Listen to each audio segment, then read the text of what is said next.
이 시간 하나님께서 우리에게 주시는 말씀은 두 곳입니다. 먼저 누가복음 22장 44절에서 46절입니다. 제가 보는 성경으로 신약 135쪽입니다. 말씀을 봉독할 때 하나님의 음성을 들으시기 바랍니다. 예수께서 힘쓰고 애써 더욱 간절히 기도하시니 땀이 땅에 떨어지는 핏방울같이 되더라. 기도 후에 일어나 제자들에게 가서 슬픔으로 인하여 잠든 것을 보시고 이르시되 어찌하여 자느냐, 시험에 들지 않게 일어나 기도하라 하시니라. 이어서 야고보서 5장 13절에서 18절입니다.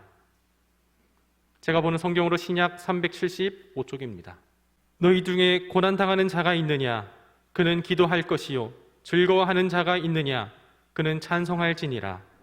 너희 중에 병든 자가 있느냐, 그는 교회의 장로들을 청할 것이요, 그들은 주의 이름으로 기름을 바르며 그를 위하여 기도할지니라. 믿음의 기도는 병든 자를 구원하리니 주께서 그를 일으키시리라.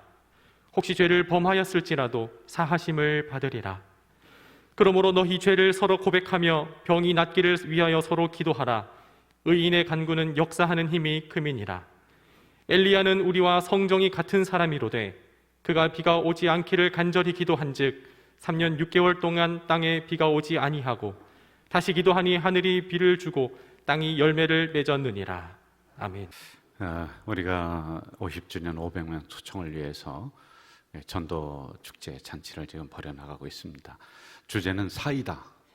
사이다가 뭐죠? 사랑으로 이웃에게 다가가자. 한번 여러분들 해봅시다. 사이다 하면 옆에 있는 분이 설명을 좀 해주세요. 사이다, 사이다 해보세요. 사이다. 사이다가 뭐라고요? 사랑으로. 예. 근데 이렇게 하면 안 되고요. 이제 뜻을 알았으니까 사이다 하면 여러분들은 한 명 더 이렇게 하시면 돼요. 자, 사이다. 이렇게 하면 맛이 없네요. 이렇게 손을 딱 하고. 자, 한번 해봅시다. 사이다. 우리 교회가 여기로 오면서 제대로 한번 전도 초청잔치를 못했습니다. 그래서 여러분들이 한 명씩만 초청을 하면은 500명이 충분히 넘죠. 그래서 우리 성전이 꽉 찰 수 있도록 해서 기도해 주시기 바랍니다. 오늘 제목을 환난 중에 할 수 있는 것은 기도밖에 없었다. 이제 전도에 대한 이 설교를 계속 준비를 하다가 어떤 생각이 들었냐면은 기도하지 않고는 우리가 이 행사하면서 마음 상하고 뿔뿔이 헤어지고 상처받고 이렇게뿐이 안 되겠다라고는 생각이 문득 들었습니다. 기독교 역사는 기도의 역사다 라고 하는 말이 있어요. 어떤 목사님이 이렇게 얘기합니다. 마귀는 우리가 기도만 못하게 할 수 있다면 성경 공부 얼마든지 하게 내버려 둔다. 성경 공부 가지고는 안 된다 라고 하는 것입니다. 마귀는 교회들마다 아주 강한 이 마귀를 세우는데 어디다 세우느냐면은 기도실 문 앞에 세워서 그 기도실 문을 열지 못하게 한다는 거예요. 못 들어가게 한다 라고 이야기를 합니다.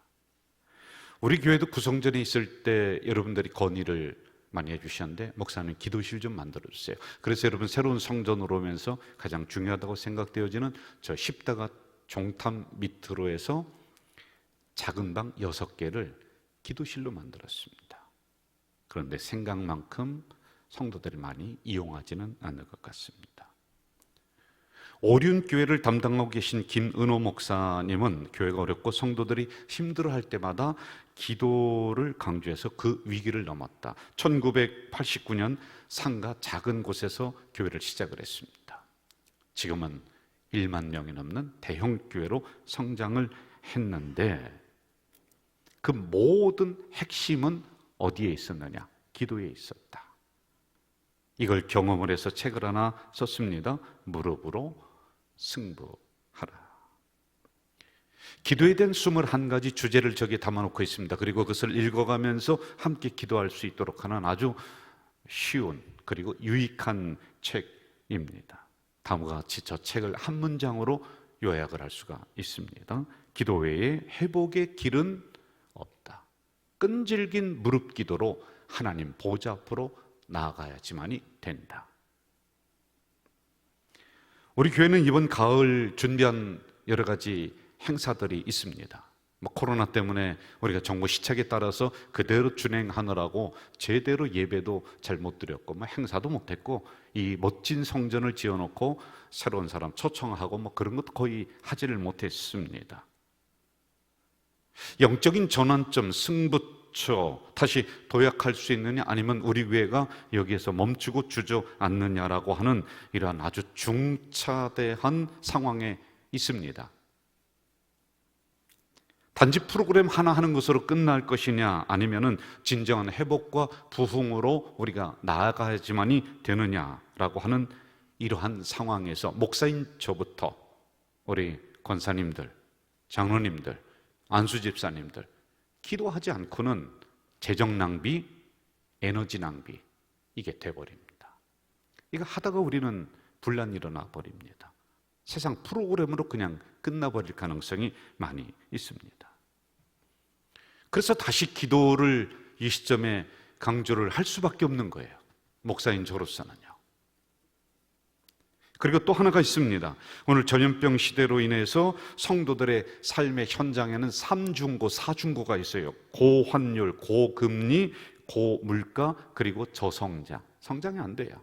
여러분 IMF 때 환율이 높았습니다. 그런데 그때는 그래도 장사가 됐어요. 물건이 오고 가고 그렇게 했는데 지금 상황은 뭐 그냥 말할 수 없는, 그냥 경제가 올 수도 없던 이런 상황이 왔단 말입니다. 안타까워요. 목사가 이럴 때 여러분 사업을 뭐 어떻게 좀 도와주고 싶고 그 물꼬를 좀 터주고 싶은데 그런 능력이 없습니다.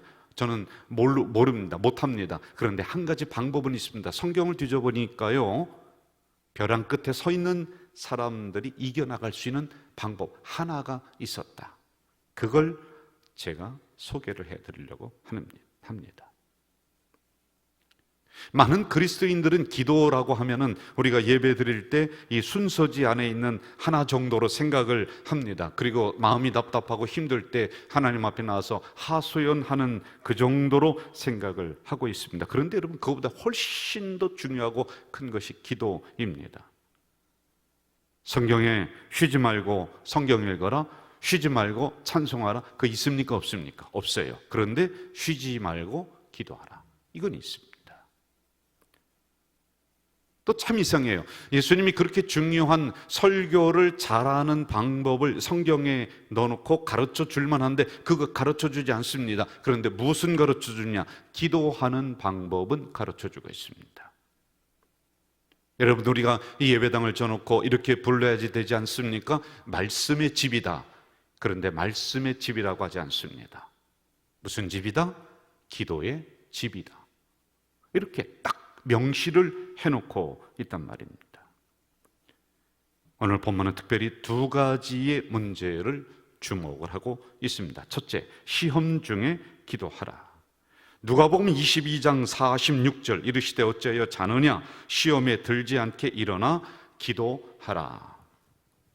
여기서 말하는 시험이라고 하는 뜻은 신앙생활을 하면서 겪는 우리들의 사건들, 이 내부적인 거예요. 서로 마음을 상하게 하는 것들을 시험이라고 이야기합니다. 무엇이 있을까요? 청년 시절에 교회를 제가 열심히 다녔습니다. 그런데 그때 그 작은 예배당인데, 시골 교회인데, 그런데도 이해가 안 되는 게 있었습니다. 뭐냐면 처음에는 몰랐는데 다니다 보니까 사람들이 서로 갈등하고 서로 험담하고 서로 뭐 욕하고 왜 교회가 왜 이렇지? 제가 다른 교회로 옮겼습니다. 청년 때 또 학교를 다니기 위해서 다른 교회를 갔는데 그 교회도 여전히 지나다 보니까 서로 험담하고 갈등하고 서로 상처를 주고 서로 찌르고 뭐 하는 일들이 수도 없습니다. 그런데 지금은 이해가 되었을까요? 아니에요. 지금도 여전히 그러한 것들은 우리들 주변에서 많이 일어나고 있습니다. 최근에 제가 읽은 글 하나가 공감이 되는 부분이 있습니다. 소개하겠습니다. 전쟁을 하는데 가장 두려운 것이 뭐냐? 그 글을 보니까 외부에서 적군이 막 총을 쏘는 거, 그 별로 두렵지 않대요. 왜냐하면은 어차피 전쟁은 뭐 서로 죽이고 죽고 하는 뭐 이런 부분이라, 적들하면 분명히 적이 있으니까 공격을 할 수 있다는 거예요. 막을 수가 있다는 거예요. 그런데 무서운 게 뭐냐? 아군이 같은 편인 줄 알았는데 옆에서 총을 쏜다는 거예요. 이걸 오인사격이라고 해요. 오인사격. 착각하는 거예요. 여러분, 걸프전 때 영국군이 비행기를 타고 갑니다. 그런데 같은 연합군이었던 미군이 미사일을 쏴버리는 거. 왜? 오인해서 잘못 착각을 해서 적군 비행기인 줄 알고 그냥 쏴버리니까 다 죽어버리는 거예요. 깜깜한 밤에 옆에서 총 쏘는 거예요. 자기들 편에게. 이걸 오인사격. 이게 가장 두렵다. 실제적으로 걸프전 때 죽은 사람 4분의 1이 오인사격. 자기들끼리 총 쏴서 죽었다는 거예요, 여러분. 얼마 전에 어느 모임에서 목사님이 이런 이야기를 합니다. 지금 한국교회가 싸워야 될 핵심이 뭐냐? 교회 밖에 있는 동성애 또는 교회 밖에서 우리를 욕하는 그러한 세상 사람들, 북한 이런 문제도 있지만 진짜 문제는, 진짜 싸워야 될 것은 내부에 있다는 거예요. 우리들끼리 서로 분쟁하는 것, 서로 오인사격하는 것, 이거 없어야지만 된다는 겁니다. 이번 교단 총회를 제가 지난주에 다녀왔습니다. 그런데 여러분, 거기에서 보고를 하는데 참 참담해요. 날마다 매일 수백 명씩 교회를 떠난다는 거예요. 그런데 대부분이 오인사격, 내부에서 서로 총질을 해서 교회 싫다 그렇게 떠나버린다는 거예요. 우리가 잘 불렀던 찬양 중에 오라 우리가 세상을 변화시키자라고 하는 찬양이 있습니다. 제가 청년 시절에 참 많이 불렀어요. 오라 우리가 세상을 변화시키자 그랬는데 여러분, 이거 잘못됐어요. 세상 변화시키기는커녕 우리 먼저 변화돼야 됩니다. 우리 내부 먼저 변화가 돼야 돼요. 우리 서로 시험 주고 서로 찌르고 하는 이것부터 우리가 고치지 않으면 세상 변화시킬 수도 없습니다. 그래서 이런 상처들을 최소화해보자라고 하는 마음으로 건강성을 얘기하는 거고, 공동체를 이야기하는 것이고, 사랑을 우리가 이야기하고 있는 겁니다. 우리 먼저 고쳐야지만이 세상을 고치든지 말든지 할 것 아니겠어요. 우리 교회는 그래도 보편적으로 편안한 교회 중에 하나입니다. 서로 이렇게 큰 시험은 없습니다. 그럼에도 불구하고 여느 교회들처럼 우리도 서로 찌르고 상처 주는 것들이 보이지 않는 곳곳에서 있을 수가 있습니다. 여러분, 교회 나오면은 은혜 충만해야 되고 행복해야 되고 예배드리면서 갈등하는 그것이 없어야지만이 되는데, 이게 있으면은 무슨 그리스도인이다 라고 이야기를 할 수가 있겠습니까? 저 아프리카 사람 먼저 사랑하지 말고요, 그냥 옆에 있는 사람 우리 먼저 해야지만이 되는 거예요. 세계에 있는 전쟁 막지는 못하겠습니다. 그러나 우리들 안에서 이러한 시험의 요소들을 최소화하는 것.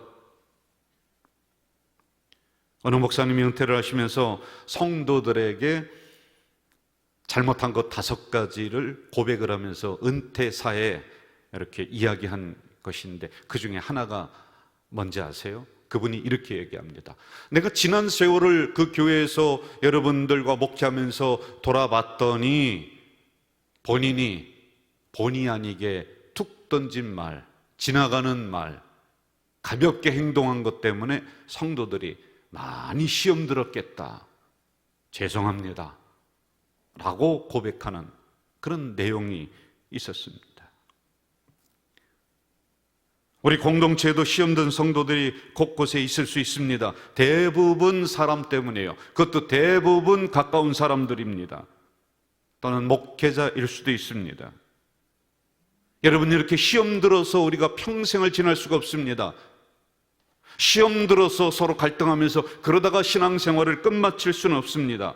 다른 것으로 그 문제를 해결하려고 하지 말고 오늘 본문에서 말씀해 주시는 너희들이 다시 깨어나서 기도하라. 그래서 시험에 들지 않도록 우리가 다시 한번 기도에 집중해야 될 때가 바로 지금입니다.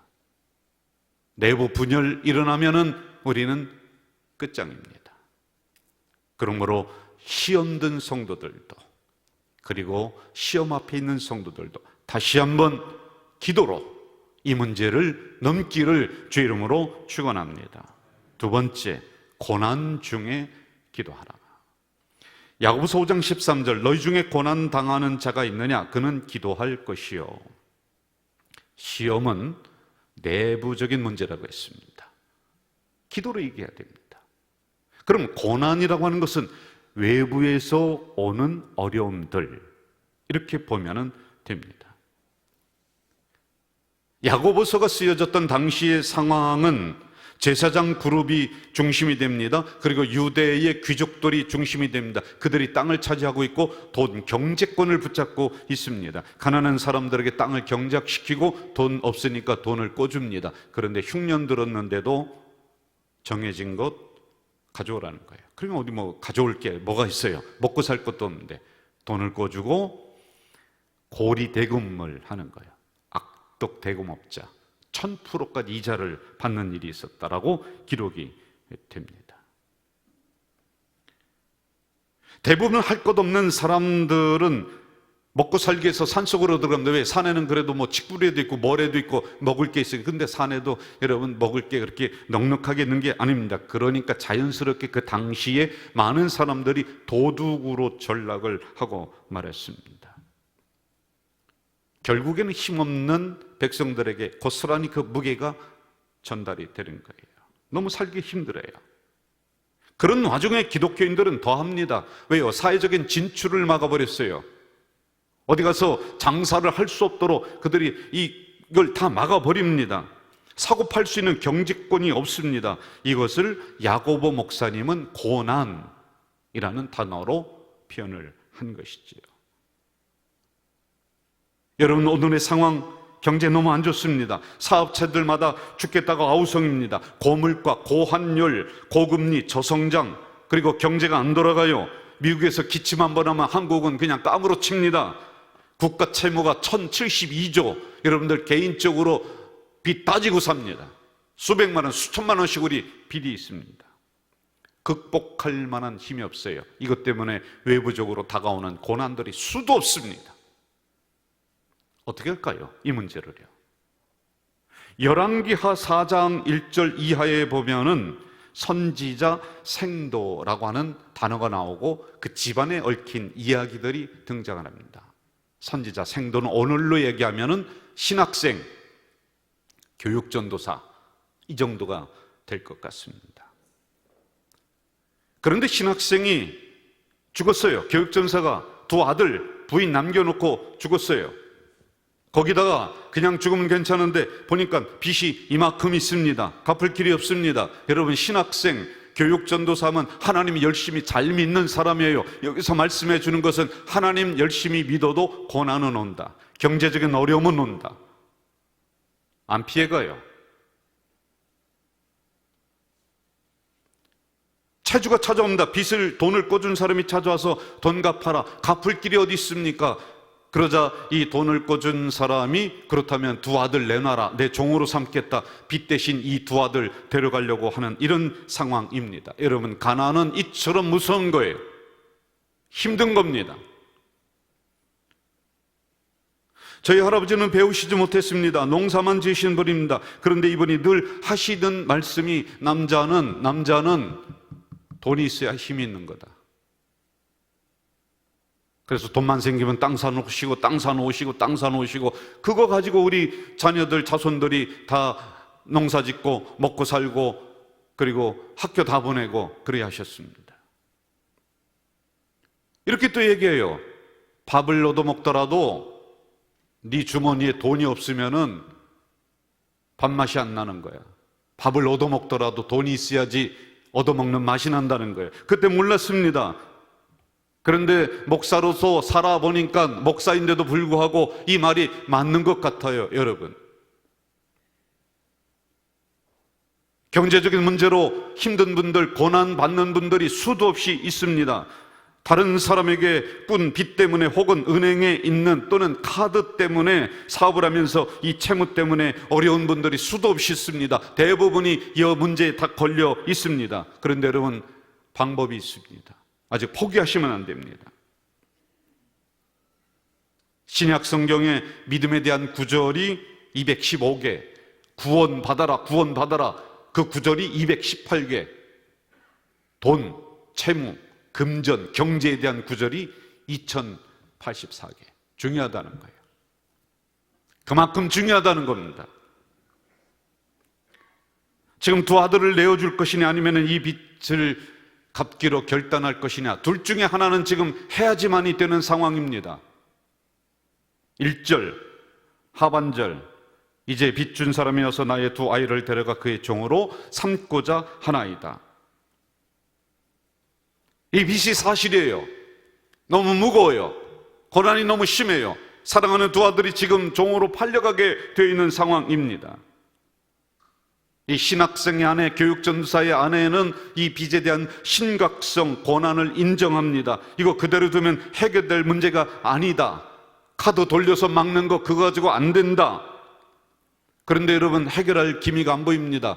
여간 어렵지 않습니다. 상황은 더 꼬여만 갑니다. 그래서 여자가 한 일은 채무의 문제를 가지고, 이 빚의 문제를 가지고, 이 고난의 문제를 가지고 그냥 인생을 살아가는 것이 아니라 이 문제를 해결하려고 하는 의지를 보입니다. 1절 상반절, 엘리사에게 부르짖어 이르되.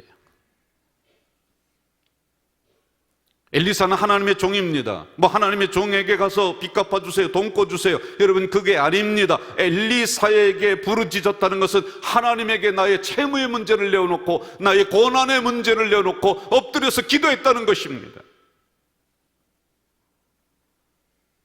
내 힘으로 불가능한데 왜 그 문제를 붙잡고 그토록 고민하고 그렇게 살아가십니까?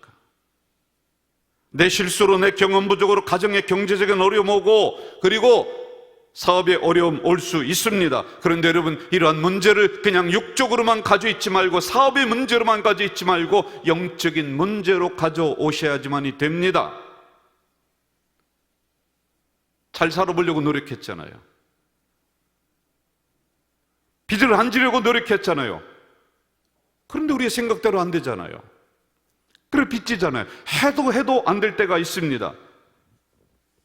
그러면 그렇게 어렵게 만드는 그 배우를 보셔야 됩니다. 단지 이 경제가 안 돌아가서, 단지 전염병 때문에 그렇지 않습니다. 빚을 지게 하고 실패하게 하고 우리 인생을 울거매는 이 어둠의 영, 빚의 영이 있습니다. 이 문제를 영적으로 해결하려고 하는 이 여인의 결단처럼 이 문제를 하나님 앞에 내어놓고 부르짖을 줄 알아야지 됩니다.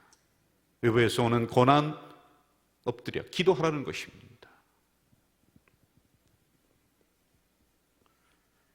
성경을 들춰보면 수도 없이 쏟아지는 것이 우리를 먹이시고 우리를 입히시는 하나님이신데, 왜 우리는 이 고난의, 경제적인 고난의 문제를 그냥 내가 끌어안고 나만 해결하려고 하느냐?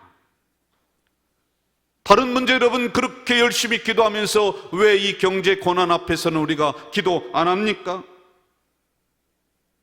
엘리사에게 부르짖었다는 것은 경제의 문제를 하나님 앞에 토해냈다는 것입니다. 하나님, 이거 어떻게 좀 해결해 주세요. 하나님이 해결해 주지 않으면 창피해서 살아갈 수가 없습니다. 세상 사람들에게 손가락질 받습니다. 하나님, 이 문제를 좀 어떻게 해결해 주세요. 이 이야기는 이렇게 진행이 됩니다. 당신의 종 나의 남편이 죽었는데 이 빚을 우리에게 떠넘기고 죽었습니다. 우리에게 남은 것은 기름 한 병이 전부입니다. 당신이 그 어떤 조치를 취해줘야지만이 살 것입니다. 엘리사는 그 여인에게 그릇을 가져와라, 있는 것 다 가져와라, 그렇게 요청을 합니다. 여러분, 이 과정을 한번 우리가 잘 보셔야 됩니다. 이 어떤 조치를 취해줘야지 우리가 살 것 아닙니까? 라고 하는 이러한 부르짖음 속에 우리의 대변하는 마음이 있습니다. 하나님, 사업 너무 힘들어요. 경제 너무 안 돌아가요. 하나님, 이러다가 우리가 죽겠습니다. 하나님, 어떤 조치를 취해 주셔야지만이 살 것 아니겠습니까? 라고 하는 강청기도가 이 안에 있는 거예요. 여러분, 강청기도라고 하는 것은 하나님 앞에 뻔뻔스럽게 요구하는 것. 하나님, 내가 당신의 아들이 아닙니까? 하나님, 내가 당신의 딸이 아닙니까? 그러므로 이 고난, 이 문제 하나님 해결해 주지 않으면 해결을 받을 곳이 없습니다라고 하나님 앞에 나의 경제의 문제를 내어놓는 것. 저는 이러한 우리 가족 공동체 성도들이 되시길 주 이름으로 축원합니다. 이 이야기는 이렇게 끝을 맺고 있습니다. 주변에는 그릇 다 준비해서 가져왔습니다. 거기 있는 기름을 부었더니 그릇마다 기름이 가득 찼다. 그리고 이 기름을 팔아서 빚을 청산하고 그리고 두 아들과 함께 잘 살아갔다. 그런데 좀 아쉽습니다. 더 큰 그릇 준비했으면, 이웃에 가서 그릇을 더 많이 빌려왔으면 하는 아쉬움이 좀 남습니다. 우리 가족 공동체 성도 여러분, 기적은 반드시 하나님이 일으켜 주시지만 그것을 담을 수 있는 그릇은 우리가 준비해야 된다는 사실을 명심하시기를 주 이름으로 축원합니다. 저는 대학을 다니면서 집안이 갑자기 어려워졌습니다. 어머님이 일찍 돌아가셨습니다. 아버지가 홀로 계시면서 우리 자녀들을, 특별히 제가 대학을 다닐 때 저를 건사해 준다는 것이 약한 어려운 게 아니었습니다. 그만한 힘이 없으시더라고요. 그냥 삶을 거의 내려놓은 듯한, 어머님이 없으시니까 그런 상황이었습니다. 등록금 때문에 많은 고민을 했습니다. 교회에서 봉사를 교육전사로 하면서 사례금을 받았는데 그때 5만 원이었다고 했습니다. 수도 없이 굶었습니다. 교회에서 조그만 쌀을 주면은 그거 가지고 간장 사고 그리고 마요네즈 사서 밥해서 그걸 싹 비벼 먹습니다. 여러분, 얼마나 고소하고 맛있는지 모릅니다. 그런데 일주일만 드셔보세요. 못 먹습니다. 먹지를 못합니다. 밥상을 붙잡고 얼마나 울었는지 모릅니다. 엄마는 왜 이렇게 일찍 돌아가셨는지, 아버지는 왜 이렇게 나를 나누시고 너는 하나님이 알아서 길러주실 것이다, 하나님이 너 공부도 시켜줄 거다 해보니까 하나님이 시켜주는 게 아니라 돈이 시켜줍니다. 그냥 방치한 것 같았습니다. 학교를 가야 되는데 학교 갈 자비가 없는 거예요. 왜냐하면 교육전사인데 학교 기숙사에 들어가지 않고 교육전사 학교를 다니면서 그 교회 근처에 방을 얻어서 거기서 봉사하면서 그러면서 저는 그렇게 배웠던 사람이라 당연히 그렇게 해야 되는 줄 알고 날마다 교회에 뛰어가고 그렇게 했습니다. 학교 갈 자비가 없는 거예요. 몇 번을 나갔다가 들어오고 나갔다 들어오고, 그날도 아침에 그냥 나가보자 그런데 밤새도록 일을 했던 공장에 다녔던 여공들이 아침에 서너 명이 제잘자를 걸으면서 제 앞을 걸어갑니다. 이제 퇴근해서 막 가는 길이죠. 그런데 이 여공들이 어쩌다가 이렇게 주머니 뒤지다가 뭘 하나 딱 떨어뜨렸는데 보니까 돈입니다. 돈이에요. 얼마나 반가운지요. 그래서 제가 다가가서 발로 밟고 있었습니다. 가만히 밟고 있었습니다. 빨리 가라고. 빨리 가서 여자분들 돈 떨어뜨리는 사람 빨리 가서 버스 타고 빨리 가라고. 근데 지나가는 사람이 왜 저렇게 가만히 서 있는가? 그 사람들은 모르죠. 지금 내 발밑에 이 10,000원이 있는데 이거면은 한 주는 견딜 것 같고 차비 다 될 것 같아. 이거 발로 밟고 이렇게 있었습니다. 학교를 마치기가 막막합니다. 이런 상황 어떻게 해결해야 되는가? 기도하는 중에 하나님이 저에게 이런 마음을 주십니다. 야, 명서야, 네가 장학금 타면 되지 않느냐? 근데 제가 그렇게 똑똑한 사람은 아닙니다. 하나님, 제 머리로 무슨 장학금입니까? 지금 교회 교육전도사 해야 되고 뭐 돼야 되는데 공부할 시간도 별로 없고 그건 안 될 것 같습니다. 그런데 그 마음이 자꾸만 올라옵니다. 학교를 가면은 미션 스쿨이라 학교 앞에 예배당이 있습니다. 작은 교회가 있습니다. 그러면은 학교 들어가기 전에 먼저 예배당 가서 무릎 꿇고 기도합니다. 하나님 도와주세요. 이 경제 문제 도와주세요. 저 장학금 못하면은 학교 못 다녀요. 그러면은 목사도 못해요. 하나님 도와주세요. 정말 엎드려서 눈물로 기도했습니다. 그리고 열심히 공부했습니다. 그런데 제 머리가 좋아서가 아니라 하나님이 이렇게 머리를 확 열어주시면서 한 학기에 장학금을 3개씩 받았습니다. 그걸 4년 동안 꾸준하게 해서 장학금으로 등록금 다 내고 나머지 돈 가지고 한 학기 살고 또 살고. 안 믿으시는 눈치입니다. 미국의 가장 거부 중에 한 분, 자동차를 만든 자동차왕 헨리 포드입니다. 지금도 디트로이트 자동차 저 도시라고 하죠. 거기 헨리포드 기념관에 가면 이런 글이 써 있다고 합니다. 그분 밑에요. 헨리는 꿈을 꾸는 사람이었고 그의 아내는 기도하는 사람이었다. 여러분, 이 단어 보면 가슴이 뛰지 않습니까? 그 부인의 기도로 회사가 다시 일어난 것입니다. 그 부인의 기도로 거부가 된 것입니다. 그 부인의 기도로 그 가문이 일어난 것입니다. 우리 남자들은 꿈을 꾸시길 바랍니다. 사업가들은 꿈을 꾸시고, 우리 여기에 있는 남편들은요, 큰 포부를 가지고 그림을 그리시기 바랍니다. 그리고 그 뒤에서 부인들이 무릎 꿇어 기도할 때 하나님은 그 기도를 들어주시고 경제의 문제를 해결해 주실 줄 믿습니다. 외부에서 오는 고난의 문제를 해결해 주실 줄 믿습니다.